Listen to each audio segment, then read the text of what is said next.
In the heart of the state-of-the-art, at the dawn of the next stage in entertainment, you found No Proscenium.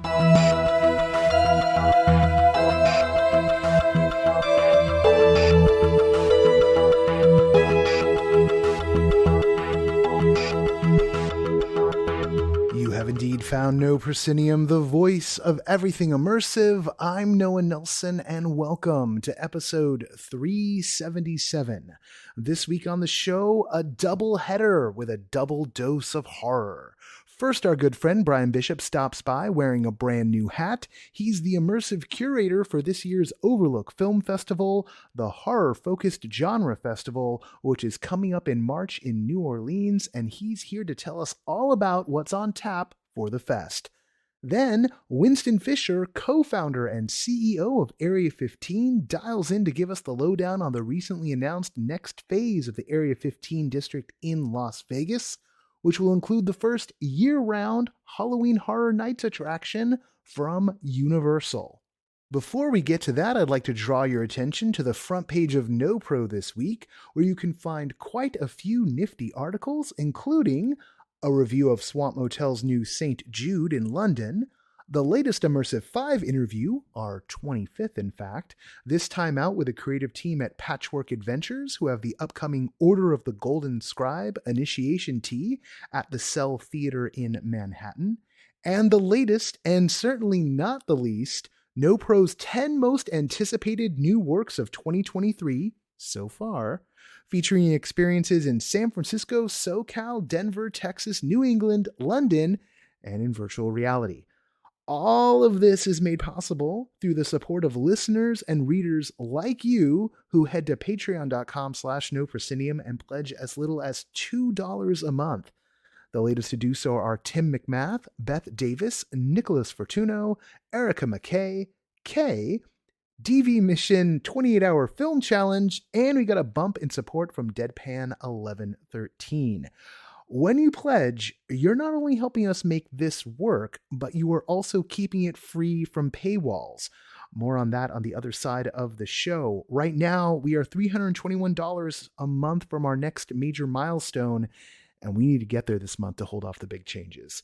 If you're already a backer, drop a review on iTunes or your podcatcher of choice and share the podcasts and the articles. That most anticipated article is a really good candidate. I wonder why we made something like that. Also, because it's kind of useful, right? You can find us on your social media platform of choice. Share it on your social media platform of choice. You can tell when I go off script. We are always No Proscenium, except on Insta, where we are No_Proscenium.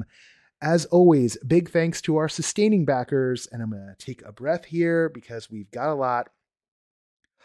Samuel Mystery, Chris Woolman, Samantha Davison, Eric Shamlin, Elaine, Daryl, Jay Bushman, Jerome Joseph Gentes, Tom Leonetti McGuire, Win Thorne, Ryan, David Bassick, Richard Ayers, Lonnie Hanson, the Ministry of Peculiarities, and Jan Budman. Whew, thank you all. I'd be homeless if it wasn't for you. That's not even hyperbole. We're also on the lookout for community partners who are up for working out special deals for our backers. Hit me up at noah@noproscenium.com for details. It's time. And with that, it's time for the show. Let's do this thing.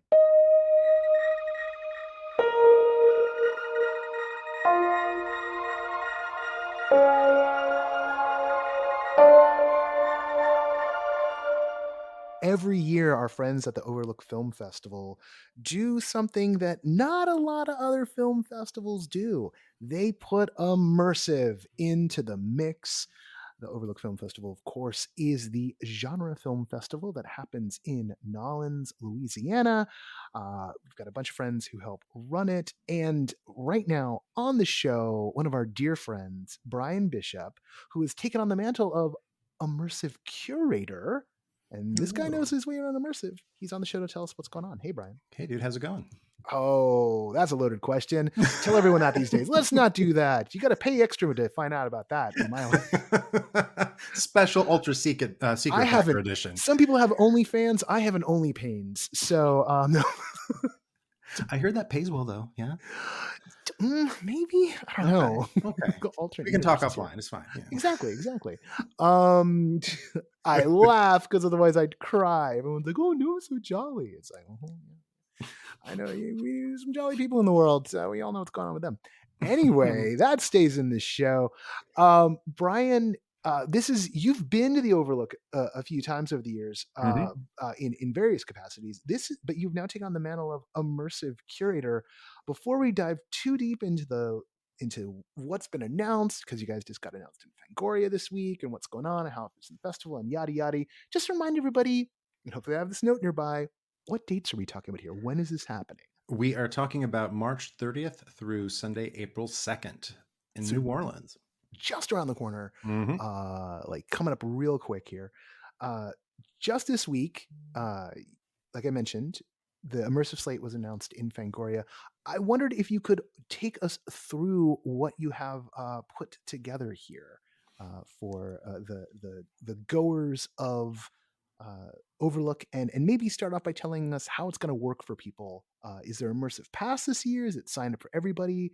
What's the deal, yo? Yeah, I'm going to frame this all up because there is a frame this year that's slightly different. Just to answer your direct question about festival passes, that kind of thing.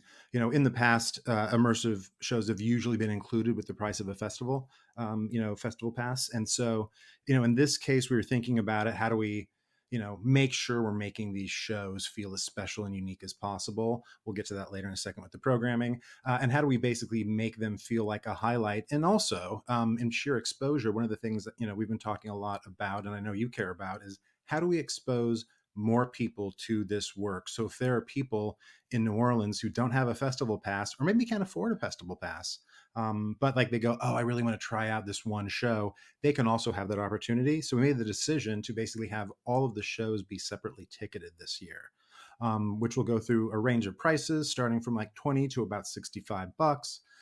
But that's new this year. But we think it's going to be worth it given what we programmed and what the creators are cooking up. So is there any pass for the festival goers that like bakes it all in, or is it fully a la carte for every human being anywhere in the area? It's fully a la carte. The difference is if you are a pass holder, you get first dibs on purchasing tickets. And as you can imagine, a lot of these shows are going to be very limited run. So there's definitely going to be some exclusivity, you kind of get with that. But it's kind of open to everybody. So if all you want to do is check out, the $20 show or the $33 show, you can do that. If you want to do it, whether you're local, whether you're remote, whether you're whatever. I've talked with the Overlook team a lot over the years about this exact issue, and this feels like a fairly elegant solution for those who want to go completely wild and try and get everything. Then they've got the option of buying an Overlook pass and then using that to book whatever they can this way. So feels good, feels right. Yeah, it's definitely a little bit of a shift, but part of one of the things we wanted to do this year is really, emphasize how special and important this work is. So this just felt part of that larger idea and kind of like really highlighting these things. All of these shows, people are getting bargains. You know what I mean? For all these shows, these are not extreme prices, even if you're used to it from a festival pass. These are a whole different thing. So we felt it was worth it too. So let's get into what you've got. Take us through this, and I'm going to react in real time. So apologies in advance if I bust up your flow. No, feel free anytime. So to do this properly, I'm going to rewind. Just anytime? No, sorry. God. Okay, I got to go. I'm sorry. I'll talk to you later. If you can't tell, Bryan and I are friends IRL. So, and the one thing I'm going to do for all of you is I'm going to promise to not start making references to the memes I send him over text. So, I mean, I thought this podcast was about Andor. It's not. Let's don't. Four people listen to that episode, so no, sadly, it's not. You're one of them. Fine. But no, I'm going to rewind back to 2017. That was the first time I went to Overlook. I was there as press that year. And that was the year it was at Fort Hood. It was set in this hotel that they used for the exteriors of the Overlook Hotel in The Shining. So it was very much on brand. And I remember I walked in, I did not know what to expect. And I was checking in. And right when I checked in, Josh Randall from Blackout, who I think I'd talked to for an interview once, kind of like walked right by and goes like, "Oh, hey, Bryan Bishop." And I was like, "Hey, Josh Randall, you're not intimidating or scary at all." And he's like, "Yeah, we'll see you later tonight." And I was like, what did I just walk into? I've made a terrible mistake. I don't know what's happening. And I don't know what's going on with this thing. Because what was so cool about that year is that everything happened underneath the roof of that hotel. You could walk down a random hotel. You could be sitting, you had a friend sleeping in the hotel, three doors down. People would walk in or out for a Blackout show. You could go to this other place past a restaurant. Annie Lesser was doing the Chalet, Apartment 8. And it was like basically everything was contained in this space. And so it kind of felt like you were in this one big breathing, living organism that was then tied together with the Overlook game, which has kind of been their overarching thing over the years. And it was this really, really unique experience. This is, long before, there were multi-day experiences, on the market like there are today necessarily, but it was like this all-in-one thing. I think one of the festival co-founders called it Summer Camp for Horror. But for me, it was a straight up multi-day immersive experience, and you never knew what was going to happen or when it would happen next. It was really, really exciting. So, since then, the festival has moved to New Orleans, also a city with amazing history and amazing potential. But by definition, it also became a little bit more sprawly. So instead of having everything under one roof, you'd have something here and you'd have movies over here. And then maybe you'd have to go 10, 15 minutes over here for another thing.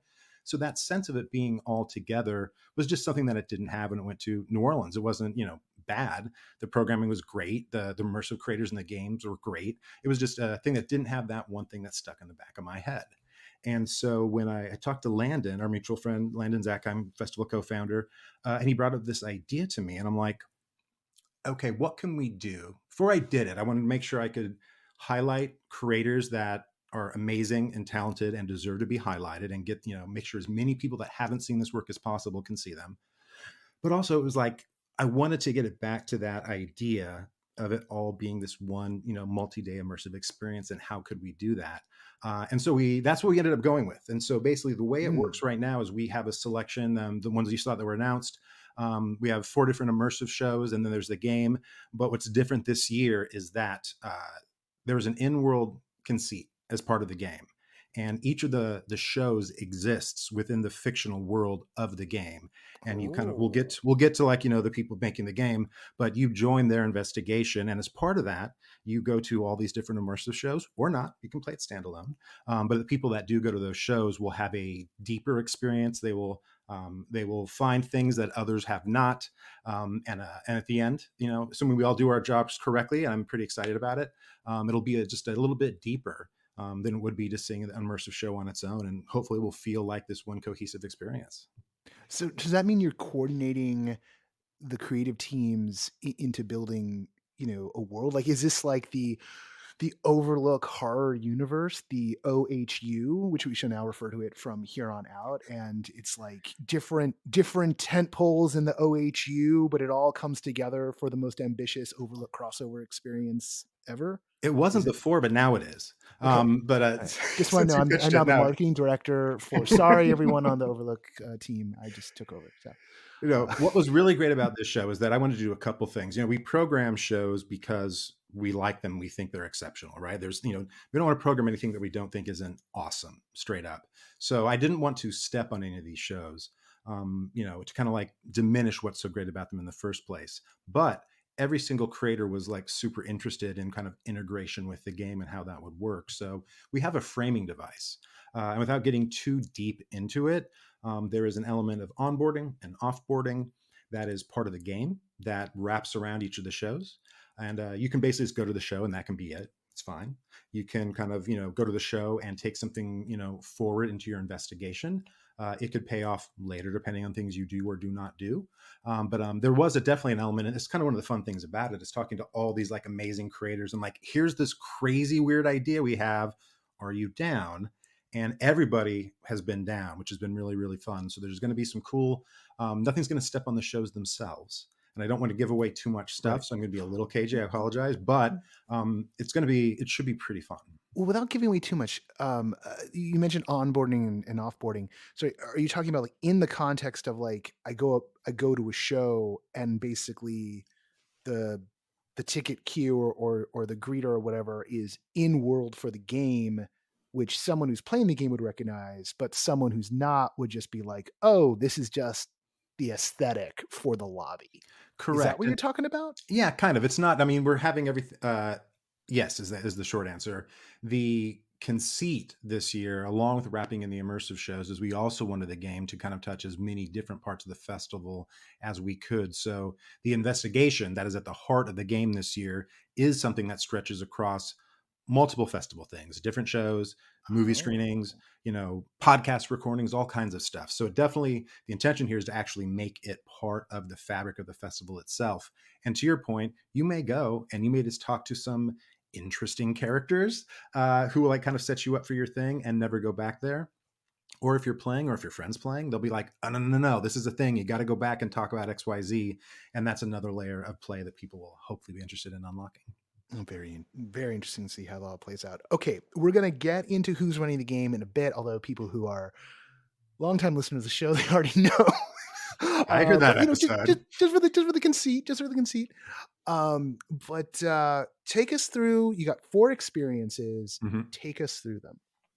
Well, one of the first things we decided to do this year is that, Overlook has always programmed a lot of different kinds of immersive. Sometimes there's been VR, sometimes it's been, just shows. One thing that was really important to me this year when we started programming was, the focus is we've got movies. There's going to be amazing horror movies that haven't been announced yet. That part's awesome. But the thing that's most interesting about, immersive work in that context to me is essentially the power of live performance. So we're saying like, okay, we want to find things that are, no VR, nothing like that, no mixed reality. Just it's all about human beings. It's all about performers and actors, and it's all about putting, audience members in as a intimate a space as possible, and not necessarily like emotionally intimate, but just like you and an actor in a space for like Yeah. 50 minutes. And what does that look like? And how does that feel? Especially for people that maybe haven't done this kind of work before. So that was kind of like an overarching like goal in trying to figure out how to program some of this stuff. So I guess I'll just start semi-alphabetically. The first one thing we really wanted to do this year is I don't know, you've had them on, I believe, but Candle House Collective Mm. does like, telephone only experiences that are wide variety of ranges. They are, wide variety of intensities. There have been shows that I've never been angrier with a character before ever than in a Candle House show.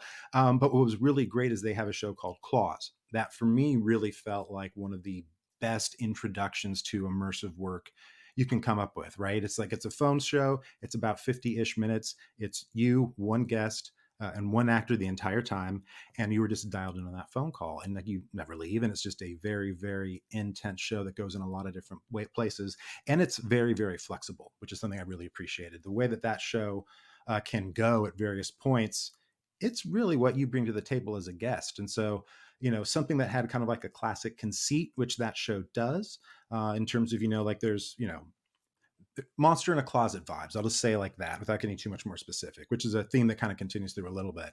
But like, that's kind of like the idea behind that one. So it seemed very accessible, but a way that people could, do things without kind of freaking out, because, we're talking about people that haven't done this kind of work, right?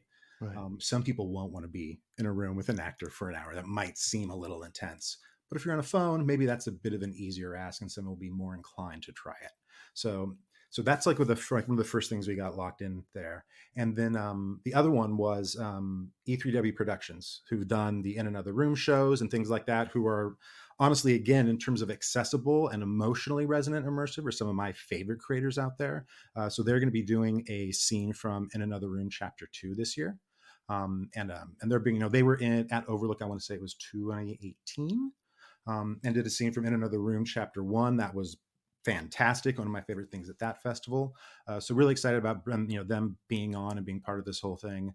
And they brought forward. They did the game. I think the Yes. following year. And honestly, like I was really glad to see their name in the listing, because there was a part of me that was wondering if they were kind of wrapped as a concern, because I know that, you know, their careers are going well in other areas, and there hasn't been a chance for them to work as E3W in a while. They had this absolutely amazing show they were doing right as pandemic hit in 2020, and it was one of the big heartbreaks I had that year, was that we were going to send. I mean, hell, it's actually where the others are. A card for it, and the memento of it is still on my desk, like right now as we speak. I just looked down. It's like, oh yeah, it's right here. The name of the show is right here. I'm looking at it, and we were going to be getting a lot of people from out of town through that show and show them what's possible with their incredible cinematic style of work. And I was so happy to see that name listed in there. Yeah, you and me both, to be honest. Like their work has always stood out to me from the time I saw that first In Another Room show. I mean, incredible production design, right? Just completely inventive, cinematic, to use your words. Way of looking at the world and like scenes, but also their shows make you feel so vulnerable, and their Yeah. performers are so strong, and they And take they you to strike a places that you would not. really Oh, go ahead. oh they strike this really interesting thing where, it's not the kind of work where you are the protagonist, you are the hero, Yeah. but you're very much bearing witness, Hmm. which is this step beyond just being an audience member, right? And this is something that's not an easy line to skate, and a lot of immersive theater makers can't quite skate this line, and they do it just about every time. Yeah. It's there's something about their shows that you really just maybe think about. Everybody loves to talk about agency, right? Everybody wants Mhm. agency. Everything's got to be agency all the time. I don't really agree with that sentiment unto itself. But what's really interesting about their shows, now that you mention it, is you don't have a lot of agency in those shows, right? But that makes what they're doing land even harder, because you are watching things that are breaking your heart, and you wish you could intervene, and you could wish you could do something to change what's already happened, and you can't. Yeah. And that's where there's like a lot of that real emotional power from those things come. And they've done such a great job with the game the previous year, and having had Another Room there before. And again, that was another creator where I was like, if we want to try to bring new people into this kind of work with this new structure, you know, top of my list of people we might be able to get. So just feel very, very fortunate that they're going to be coming out to New Orleans this year. When we get off air, I'm going to ask you which scene they're doing. I don't want to spoil it for everybody, but In Another Room 2 was one of those rare things where, as good as In Another Room 1 was, and it was a stunning debut, In Another Room 2 was even better. It was like that rare. It's the Empire Strikes Back of of immersive sequential shows. Also, maybe one of two serialized shows I can think of, actually. Now that I think of, maybe three, Hmm. depending on how you count Tension and Lust. If they're and those are serialized, yeah, exactly. There's like three things that are serialized, at least in LA. Now I'm going to be thinking about series. Stop me. Go on to the next one, Brian, before I derail it all. Yeah, this next one was really, oh man, this was a piece that a piece I did not know about ahead of time. I had not experienced beforehand until we started like programming the festival. It's a piece called Undersigned by Yannick Trapman O'Brien, and again, talk about intimacy, intensity of performance, connection between performer and audience member. Basically one performer, one audience member, 50-ish minute conversation. He was kind enough when we started talking about this he was doing the show in New York at the time. And he's like, hey, this isn't really meant for Zoom. It doesn't work that way. And I'm like, totally get it. He's like, but I think I can maybe walk you through it. I'm like, okay, let's do that. Let's see what it feels like. And, you and I have talked about Zoom shows before. Sometimes they work, sometimes they really do not work. And so I was like, okay, this is going to be, we'll do a Zoom walkthrough. It'll be loose. It'll be whatever. I'll get a general vague sense of what it is. Dude, last 10 minutes crying the whole thing. It's one of those shows where what you bring to it, it's like the tree in Dagobah. Whatever you bring to it is what that show will be for you. And I brought a lot of stuff. I brought a lot of stuff in my suitcase when I walked in the door of that show. And yeah, it's one of those things that has never left my memory since. It was like, and again, that's another piece we're so grateful to have, because again, Small run, not a lot of people are going to get to see that, but the people that do, I think, are going to have a really, really kind of transcendent experience. All right, that's 3 of 4. What's the last of the standalone shows? Yeah, this is really fun. This is the first time I think the festival's ever done a completely bespoke, brand new piece. This one is called The Oracle. It's from a terrorologist named Jared Kopf, who's done some work at the Magic Castle and kind of that stuff, around the country. Brilliant guy, brilliant performer, one-on-one, 15-ish minutes. I think our log line at the moment is like something like, you walk in the room alone, questions are asked, answers are given, futures are revealed. It's a bit, playing it very, very, very low key and very, very vague and mysterious. But it's one of the things that I'm really excited about because we haven't done this before. But it's a piece that I think is really going to be really interesting. And also because it's a bespoke new piece, it actually has some real thematic tie-ins to the game, which is another fun thing to play with. Oh, very cool. Very cool. So runtime for all this, like if someone out there, probably someone listening to this show, is gonna do the power run, do it all. How much time do those 4 experiences add up to? Good question. I haven't added this up. So clause, let's say let's say on the outside of all of these, and I'm sure all the creators will call me after they listen to this. Like, no, you're wrong. It's too long. So let's say 50 for clause. Let's say 50 for undersigned. Right. Let's say, so we were looking at, so that's like what, like 100 minutes. We're looking at 115 for another room. And then maybe just over 2 hours, I think, of content. Like just over 2 hours, right? 2 hours I total. said So when you said content, that feels 115, dirty. no, yeah, don't use the content Yes, word. very disgusting. Experiences, which is almost as bad sometimes. What about experiential content? Exponential no. content? No.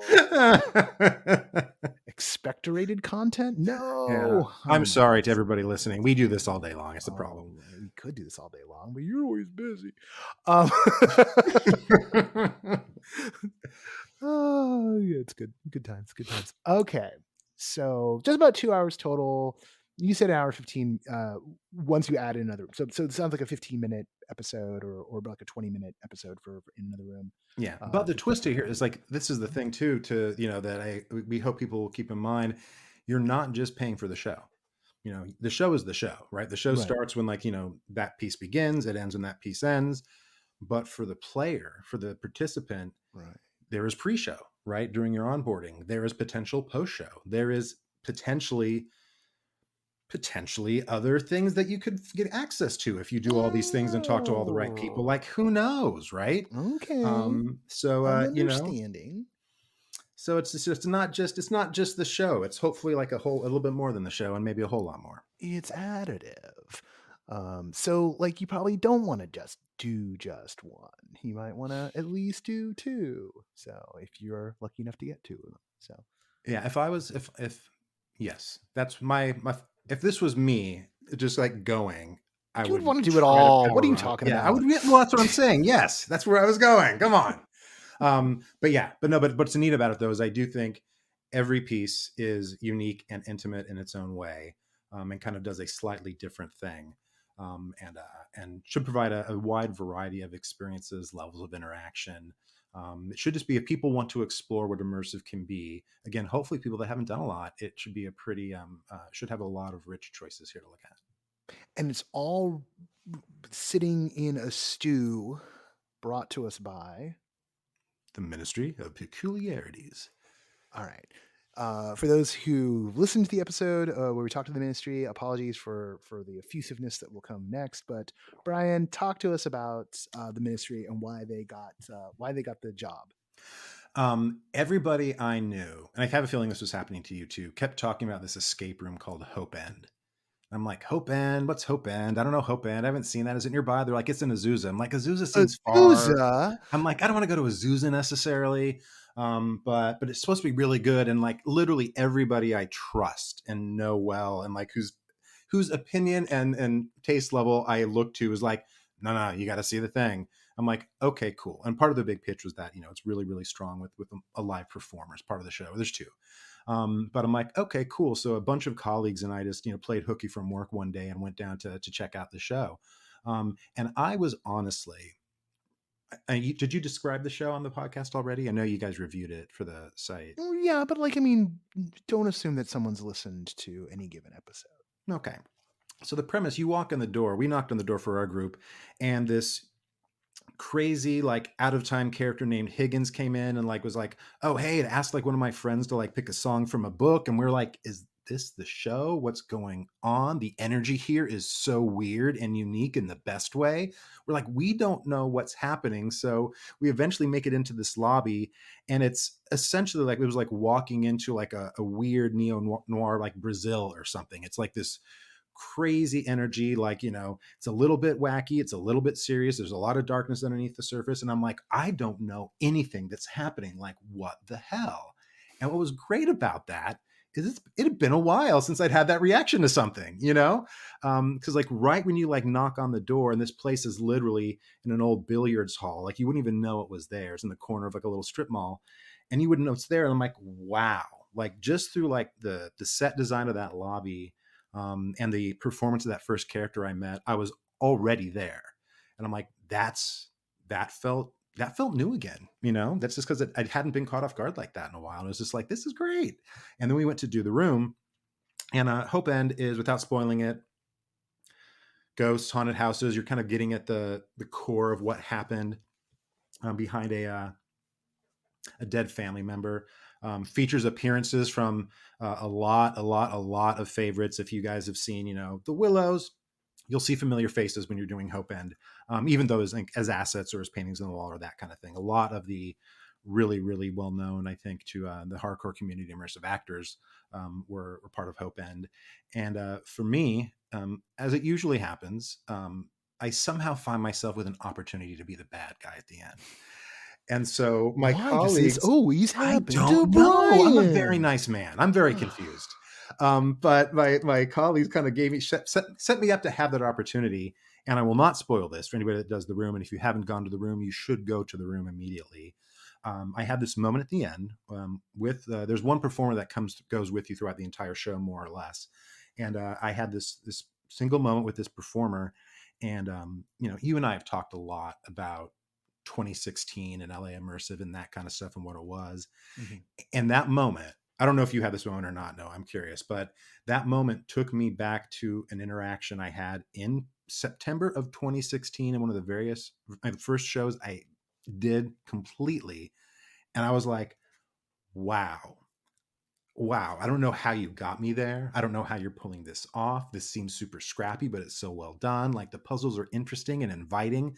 And like, cause I'm not a hardcore puzzle guy, but I was like super into it and I like to solve things. It felt empowering and moving and scary, all the things. And it was just damn smart, damn smart, I thought. And so we started talking to them because, as part of this bigger idea, the Overlook games have gone through many different permutations over the years. They've been like hyper creepy game style immersive. They've been hardcore puzzle quests. They've been rich performance based pieces. Every creator has a different flavor when they come in. It's what makes the game kind of so much fun to play or just to read about, right? And so this one, we're like, we want to make it accessible because we want this to be for new people as much as for, the regulars, for the you and the me. And so we're like, well, these people, not only are they good at doing like puzzling and that kind of stuff in a way that feels really accessible and relatable, not only do they have this great vibe and mythos about what the Ministry of Peculiarities itself seems to be, they were really, really excellent at using live performance. It's that same through line. It was like, I had an exceptional moment at the end of their show because the actor I was interacting with was exceptional. My entire experience for the show was teed up because the first performer I interacted with was exceptional. And that's the kind of thing we wanted to really wanted to foreground. So, we asked them, they were, started those conversations. They were game again, feel just extraordinarily fortunate for the festival to be working with them on this year's game. And yeah, it's one of those things where, I never like to be like, it's going to be amazing, because then it won't be. And then someone will, call bullshit. But I'm just so excited about the kind of work they're doing and the kind of work all the other creators are doing. And the fact that we're getting to use the festival as a place to experiment and play a little bit. You know, I think it can sometimes we can forget that that's important. You know, just program some things, get it, bring the creators out, awesome. Yes, that's great, and that's also valid, right? We've been to festivals that have done that extraordinarily well. You've run festivals that do that extraordinarily well. But why can't we turn it into a little bit of a playground and a sandbox to try a bunch of weird stuff and see if it works? So I think just from a design perspective, that's what's been most exciting about it is talking to all these people who are exceptional in their own ways, and kind of, you know, seeing it, kind of bringing it all together, you know, the best I can as the curator, to kind of come together as part of this one overarching thing. And it's been a blast. I'm excited. I'm just really excited to see how it all comes together in the end.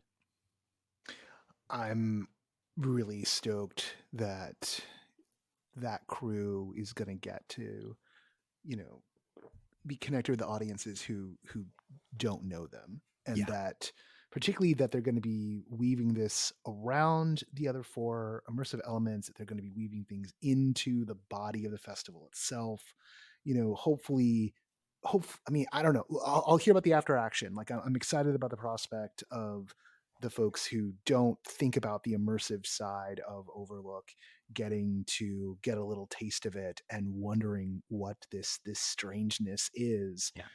particularly after having watched the Ministry, who by that point I hadn't gone to the room yet, but because everyone had like talked them up, you know, we'd programmed them into a festival we were doing that didn't get to happen because of the blasted horrible pandemic. And then they expressed interest in being involved in the Invitational, which is something that we do with After Hours Theater Company here in LA. And they came in for this, you know, 72-hour film festival style thing and just took the library room in this building that we had access to and created this incredible actor driven experience that had elements of interactivity and, you know, narrative slash moral choices to make that like impacted the way the narrative played out, and all done in, you know, 48 hours worth of work. Mm-hmm. Just absolutely stunning, you know, and not, you know, not like, you know, this, oh my goodness, I can't believe they've created, you know, James Cameron's Avatar inside this library. No, not like that level Wait, of like they created production value. Avatar? Really? No, no, Oh. they only kind of have, they created the second one. No, but like, like nothing like on that scale, but just taking just an, you know, a room that had some books and tables in it and turning it into something that was magical. And so yeah, no pressure, y'all. Also, full disclosure, we must note that the Ministry is, you know, one of the sustaining backers for No Proscenium. So disclosure.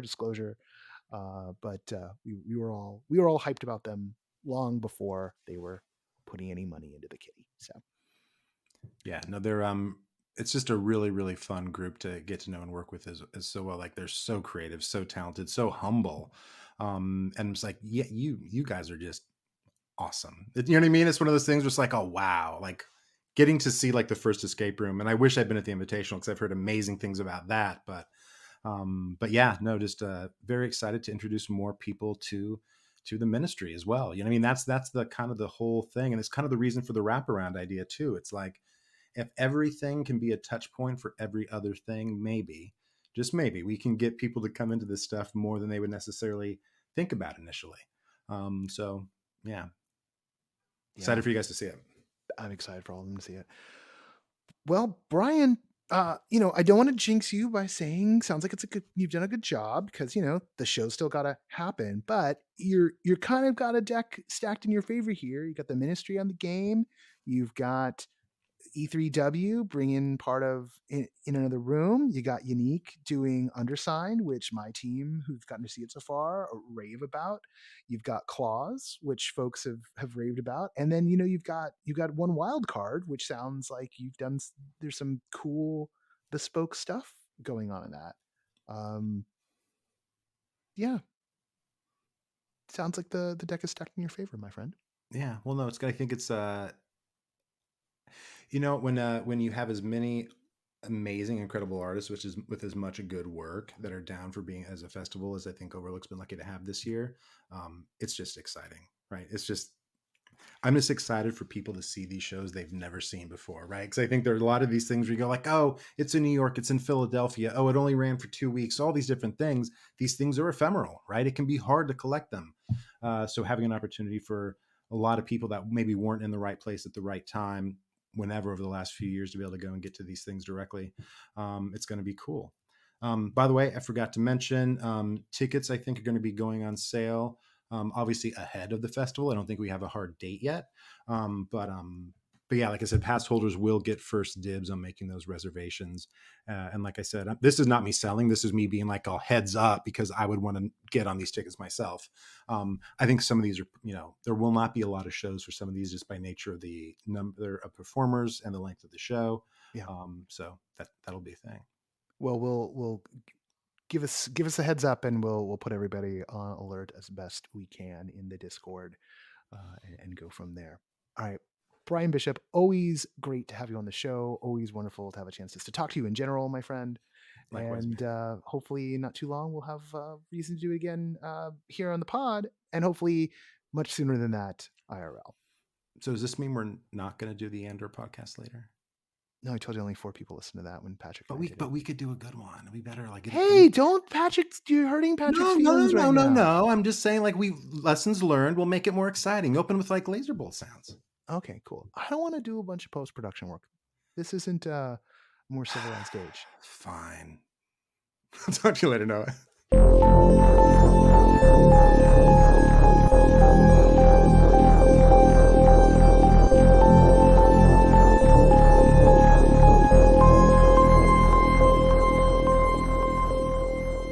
Longtime listeners to the podcast know a lot about Area 15, which is, amongst other things, the host to Meow Wolf's Omega Mart and Lost Spirits Distillery, a couple of our absolute favorites out there in Las Vegas.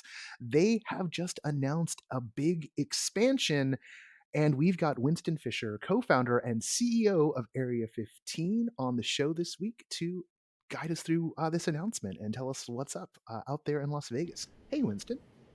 Hey, how's it going? Thanks for having me. Absolutely. Always good to have you on the show.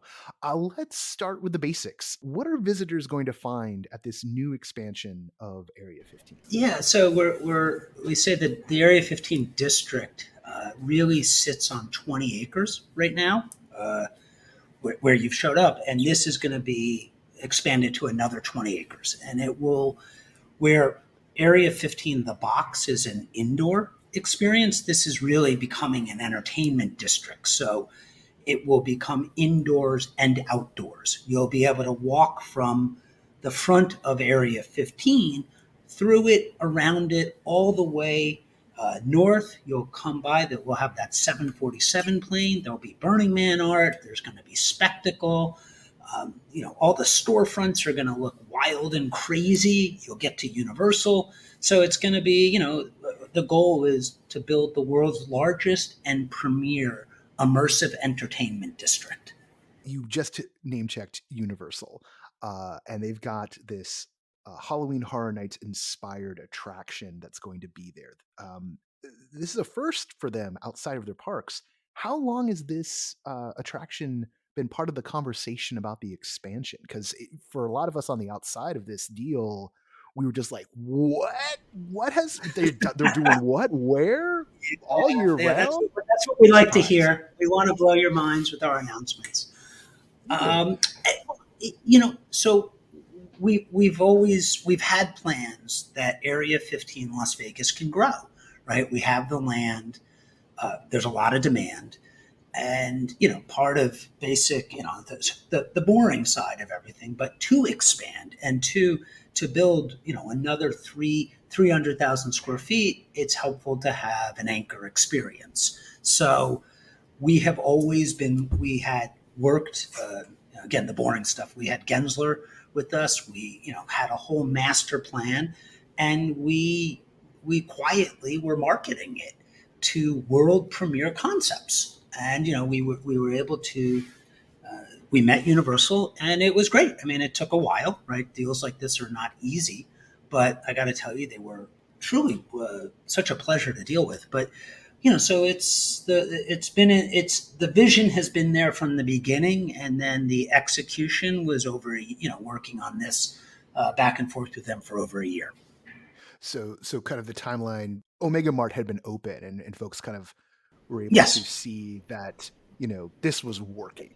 It was out of concept. It was on the ground. It was attracting lots of Yeah. people under, It's under, under bad conditions too. Like maybe the worst conditions to open something, and it was a success. Yeah. Well, that's the thing is it's not me telling you what we're going to do. It's me showing you what we've done.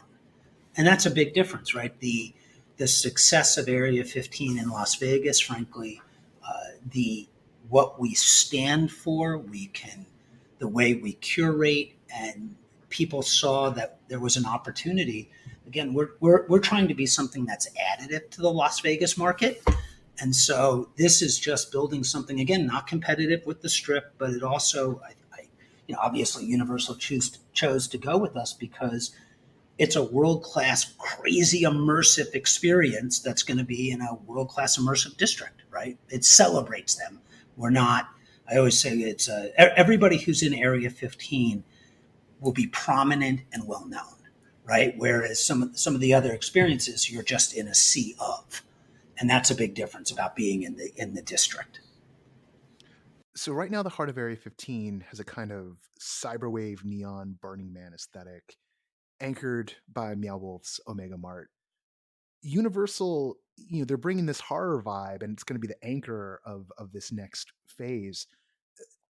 Does that, in terms of the overall flow of the district, are you guys thinking in terms of like, oh, as people approach, Universal, it starts to get into sort of the darker shades of fun? Is there some Yeah, planning on that level, or is this there, going to there be? is. I mean, there's a design aesthetic. I think what you touched on it a little bit, that there'll be, when we think about Area 15, one of the things that's important is that there's this sort of baseline design aesthetic. And I always think about like our backstory and everything, like secret government facility and all that stuff.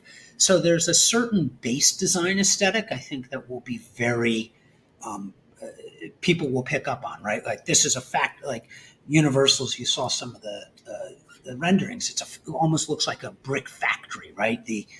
Area 15 is this sort of bunker warehouse, right? So you'll have some very base design, and then there'll be all that sort of wild spectacle art. But then we also really encourage creativity of all of the experiences, whether we own and operate them or lease it. So Universal's building is going to be, I mean, again, really highly themed, but then everybody else around them will also be themed. And so it's going to be this mash of sort of creative energy that, again, we really require all of the experiences to do something that's authentic to them and creative. And that's what people will experience. It's not one design style, but it's a backdrop design style that you then have to be creative in. If I remember correctly, Orlando is still on the books. Yeah, definitely. How's that coming along? Because if anything, I was expecting like the next announcement would be something about Orlando, and so and when Universal was like, wait, what? Huh? Universal? No, Not Orlando. I mean, honestly, firing on all cylinders. It's Orlando is bigger. It's 300,000 square feet. We are in the process of designing it. We're talking to some experiences which are really cool, which we're excited about. And frankly, and then, as I always say, the boring side is also just working on the capital market side of everything. But it's progressing in a lot of meetings on that all the time. So it's exciting. And we've got other places we're working on too, right? We've got a lot of sort of, we're firing on a lot of cylinders right now, which is exciting. So you mentioned the capital market. So like things have definitely changed in terms of the flow of capital out of the banks this past year with what the Fed's been doing. But it sounds like you still got some strong, wins in your favor, yes, guiding you through this. So that suggests that the demand for immersive is strong enough, and the faith and the folks on the money side of like, oh yeah, this is going to be a thing. I mean, look, as I guess, I spend a lot of time, frankly, paying attention to the capital markets and what's going on. There's a risk-off world today, primarily more from the banks, I'd say, than private capital. But you have to you people see that there is strong demand for entertainment. They still believe in it. I mean, you see record earnings coming out from companies. So you do have, there are still solid wins, I guess, so to speak, that are propelling immersive entertainment, location-based entertainment forward. Look, in a world when there's risk off, they underwrite you harder. They're more skeptical. Area 15's been lucky that it has a really good demonstrated track record. We work with incredible companies like a Meow Wolf, like Lost Spirits, Illuminarium, dueling axes. Not everything has to be big to be great. And then you got companies like Universal, and you see some of our success other places, and that it helps you have in a challenging market better conversations. Back to focus on the Vegas expansion, I noted in some of the write-ups, this one's also slated to have office and residential space for this phase. What's your ideal mix of tenants here? Who do you see being? The residential is not part of Area 15. I should just be okay. There's the development is part of what we call Vegas Rising. It's 80 acres of land. And the idea is, you've got the Area 15 Entertainment District, which is 40 acres of it. And then there will be really cool multifamily that's north of it. They'll ultimately slot it for right now, and it'll grow to 1,400 units of really cool, walkable multifamily, ground level retail that will connect into the Area 15 Entertainment District. And then there's some space we have 20 acres for something really big. So we're trying to find out we have some ideas we're working on, but we have the ability to work with concepts or groups to do something in a very large format, which we think would be, so you could imagine the Area 15 Entertainment District becomes 60 acres and it has something really, what else would anchor it? I don't know. That's the question. Yeah. But we have the ability to organically grow, which is what's been really exciting in Vegas, right? It's not the Vegas market is one of the things I know is everybody's prone to thinking you have to go the biggest, and they make these bold announcements. And I always said, let's go small and execute, and just grow by organically, and that's what's happening, which is nice. So this second phase of the expansion to the 40 acres, it wasn't something, so to speak, planned with everything. It's happened because there's real demand that keeps coming to us, which is exciting. And I'm glad you differentiated the Vegas Rising from the Area 15, because there was a write-up. It was in, I think, one of the local television stations in Las Vegas, and I think they had conflated that. And so I was starting to get visions of the Americana in LA in my head, except instead of, I don't know, an Apple store and Barnes and Nobles, it was going to be zombies that people were going to be living on top of. No, which I think some people would want to live on top of zombies, but no, it'll be next to it, and it's really cool. Vegas, the multifamily will be walkable. It will be neighborhood. It'll be community, and people want live, work, play in one area, but there's a distinct separation, right? That the people where they live are not living in an entertainment district, right? They'll be next to it, and office. Frankly, there's Area 15. We see there's a lot of creative spaces, tenants, experiences in Las Vegas that, where would we want our office?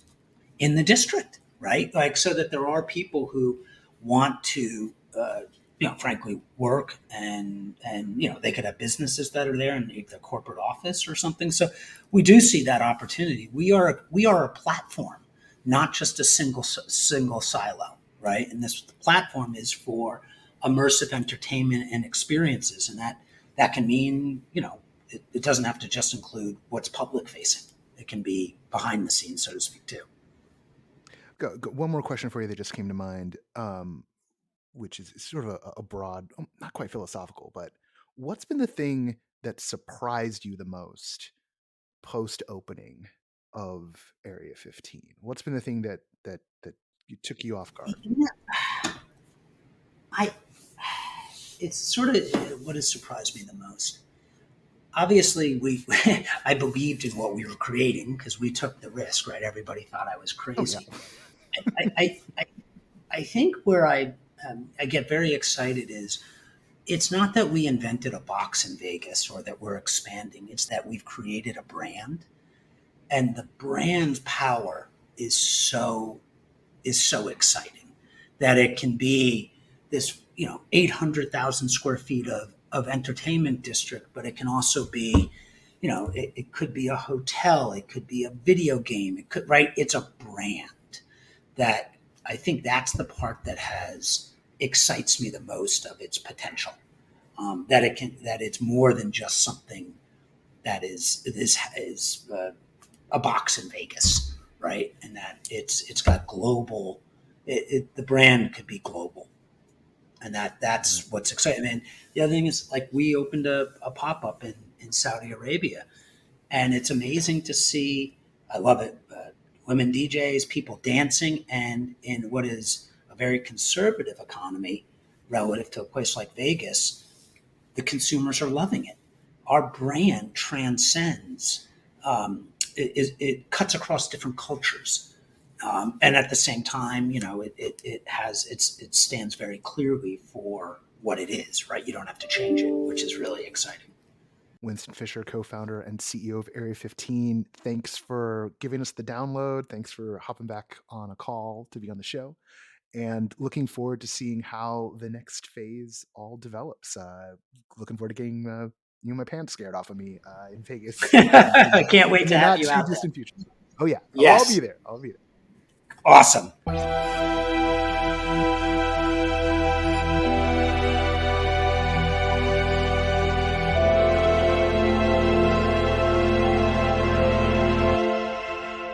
Once again, I want to thank Winston and Bryan for being our guests on the show this week.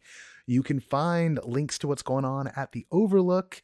Also going to try and throw in the Fangoria article in there. Going to find a link to the Area 15 announcement, and all that will be in the show notes, along with the articles I mentioned at the top of the show. And maybe if there's some interesting news before long, I will throw that into the show notes as well. You'll also find links to the stuff we're interested in the newsletter each week. All of the events that are submitted to Everything Immersive, other bits and bobs that we find, those go into the newsletter. The newsletter usually drops on Saturdays. At some point, I hope to creep it back up into Fridays so that I can have a full weekend again one of these days, but it just winds up scrambling around and getting it in there. I mentioned this to folks on the irregular, and now I'm bringing it up with all of you. We may need to put the newsletter behind a paywall. We may need to make the newsletter something that only folks who are Patreon subscribers, only folks who maybe we might have another way of folks getting the newsletter. That may be how it goes. And I will prefer it being Patreon, just because tracking another spreadsheet means I'm going to make mistakes. Much easier if it's all tied into the Patreon, and I can keep everything in one spot. Not because I want to. And the good news, I guess, is that at this point in time, the newsletter is kind of a convenience for folks more than anything. It's also probably one of our largest audiences. And the in terms of people actually engaging with what we're doing, we have, and I am told this is kind of wild, a 55% open rate on the newsletter. I tell that to people and they go, what? And it's a lot of people. It's a lot of people opening that thing. And if all the people who open the newsletter were giving us $2 a month, when you factor in the folks who are already backing us on Patreon, my problems would be solved financially, and we'd even start being able to do things for the team in a real way. Just on the people who are opening the newsletter. So it has come to that time where I kind of have to start being like, well, that just might be the answer. Of course, not everyone will, but them's the breaks. Maybe enough of them will to get us over that hump. Would that it were otherwise.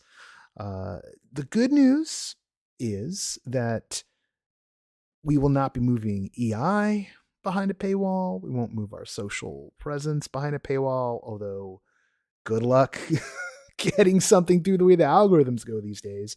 We won't be moving, well, we not planning on moving the Discord right now, but maybe at some point we move the Discord behind a paywall, make it all so it's just for the folks who are committing to the Patreon. I'm reluctant to doing that stuff because I want this to reach out as far as we can.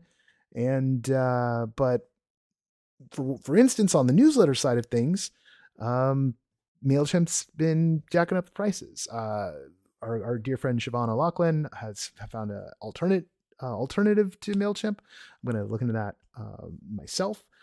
So we may be doing some migration anyway, but with all that, we do a lot of work here. So I'm always deeply uncomfortable with this part of it. And I'm sure a lot of you just like clicked off of, he's doing the thing again. But, and you know what, if you're already giving money, good on you. Thank you. And feel free to turn it off.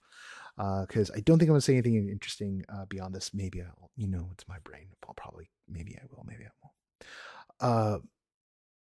I am, though, continue to be excited about where things are going immersive wise. It was really fun to put together. I guess I am saying something else. Really fun to put together the most anticipated. That was just a slice. There was a bunch of other stuff that the team brought up, but I wanted to give a little focus, and we did 10 this time. I'm sure some people are like, why didn't you do this? And how dare you? And there'll be more.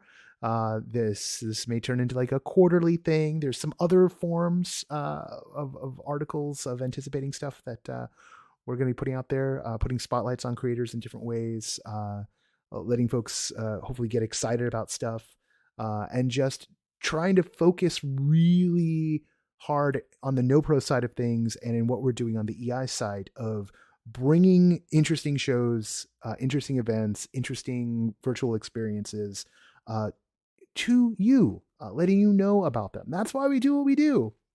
There's all kinds of other stuff we do on the Institute side of things. We're working on the next stage.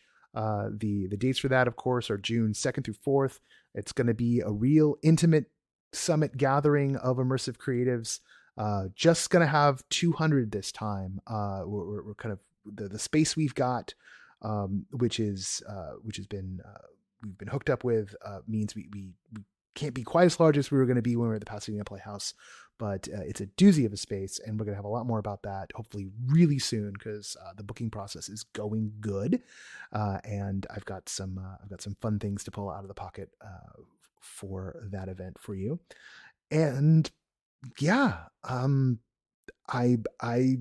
this has been the joy of my life to work on all this, and I just want to keep doing that, and I just want to keep making this for you.